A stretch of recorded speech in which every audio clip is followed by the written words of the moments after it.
Miloš, ocena današnjeg derbija sa tvoje strane? Pa dobro, derbi, kao svaki derbi, napeto sa dosta tenzije.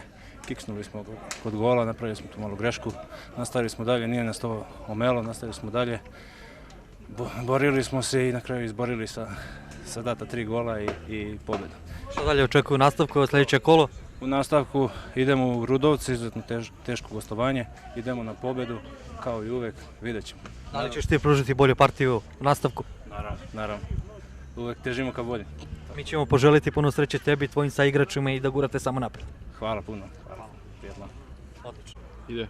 Pored mene se nalazi trener domaće ekipe. Evo, gospodine Dene, ocena današnje utakmice sa vaše strane. Dobro, jedan pravi derbi, mislim da je možda prerano u ovom trenutku prvo kolo, otvaranje sezone, vidite sami kakvi uslovi, kakav teren, ali mislim da je današnji derbi pokazao da je napredak, a i moja ekipa budućnost, znači zaslužuju mnogo veći rang nego što je ovaj trenutno.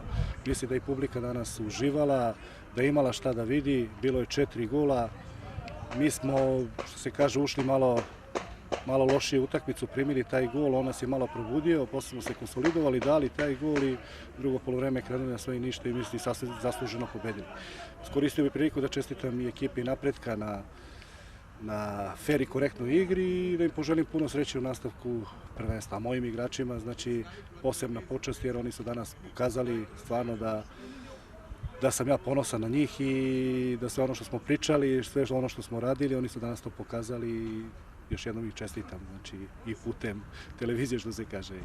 Planovi, ovaj početak sada, sigurno ste zacrtali neke ciljeve i planove. Vi uprava kluba, šta očekujete do nas, do kraja?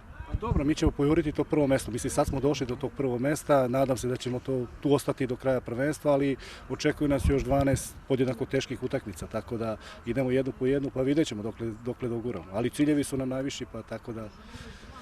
Da li bi ovom prilikom pozdravili i čelne ljude kluba, sigurno bez kojih ovo ne bi se izgledalo ovako? Naravno, ja sam sad malo pre rekao, ovu pobedu posvećujemo našem predsjedniku Đorđeviću jer znamo koliko je on ovo želeo i koliko je stvarno i koštalo ga sve ovo i mislim da su i danas igrači mu se odužili na jedan pravi način i trudit ćemo se, znači i ja i igrači da u preostali 12 kola odužimo i njemu i ostalim članovima uprave, znači na jedan pravi način. I naravno navijačima hvala jer bez njih ovo ne bi bio spektakl kakav jeste bio danas. Hvala. Hvala i vama što ste bili i puno pozdrava. Hvala treneru.